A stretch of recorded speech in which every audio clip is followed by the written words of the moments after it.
So again, we're coming in, making our connection, just like I would if I was throwing a triangle. I'm going to pull my heel down, and then I'm going to flare it slightly to the outside. Same thing, connect to his head, and then flare. If I go here and I just cleat in, lift up, look up to the, yep, okay, go back down.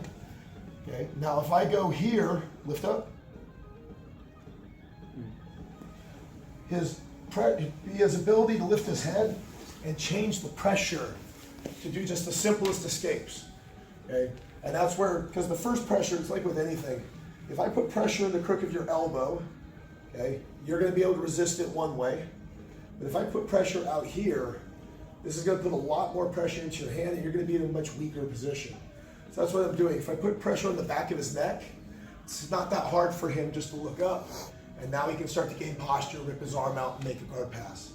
If I put that other one, it starts to move it towards the crown of his head.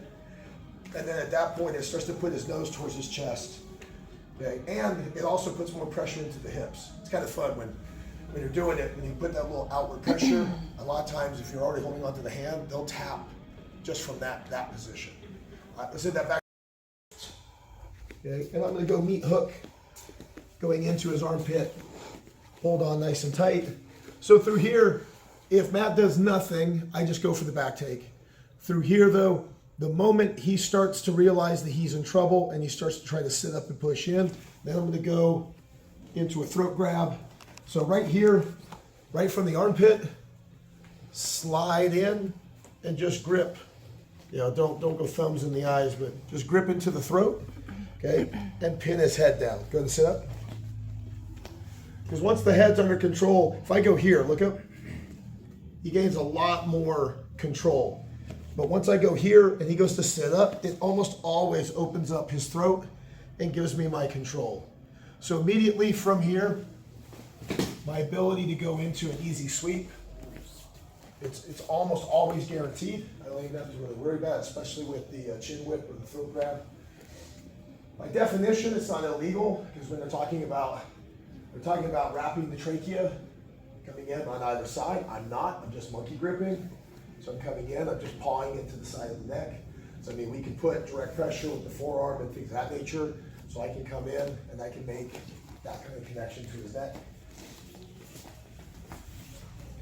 So the sweep is super easy. So as soon as I come in and I pull, go into my meat hook, the moment he sits up, go into the throat grip. See, I'm still kind of just playing with his arm over here. I'm not even worrying about a super heavy connection. You see my hips are twisted, still in this position. I'm keeping my foot connected to his hip so that when Matt pushes into me, he's always going to be trying to get that arm free, because if he gets that elbow free, he's back to playing guard. So my chest is playing heavy into that elbow, but when he tries to sit up, I let him go partially, and now I just blocked him. So right now, he is centered. It looks like I am, but I'm not. Because the moment I take this leg and swing my hip to the other side, then at that moment in time, because he's centered and I'm twisted, the moment I twist to the opposite side, he's actually on the wrong side of my hips now. So the sweep is already done.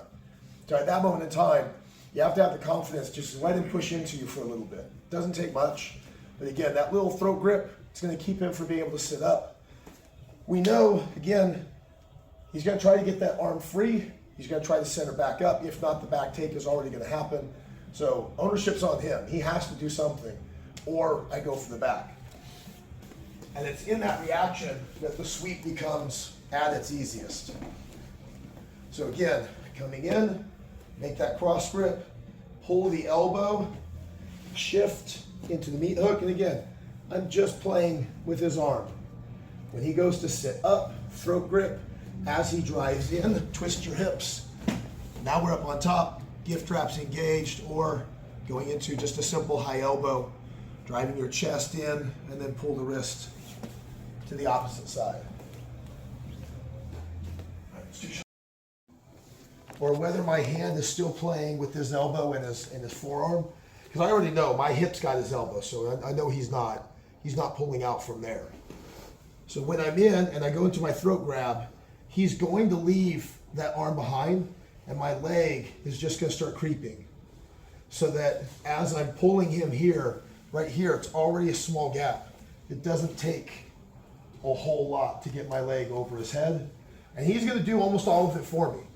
Because again, remember, if he does nothing, he will have his back taken. No respectable grappler is going to do nothing. He's always going to do something. So then just the question becomes, do you want to stay body to body, or do you want to open yourself up and start going into a series of attacks? So again, even if I'm here or here, doesn't matter. Okay, biggest parts are, he's stuck. So when I make my switch, then I go to his head. When my leg goes up and over, you can see he's still in my armpit. So easy armbar or easy armbar, either way. Okay, or again, if I'm here, again, I'm playing with that arm, trap, trap, trap. There goes that knee. So instead of playing low like I had it earlier, my knee comes up nice and high. Now all I'm going to do is as I pivot, push his face. Then the same thing we just did is we come in, trap, and go into our easy armbar.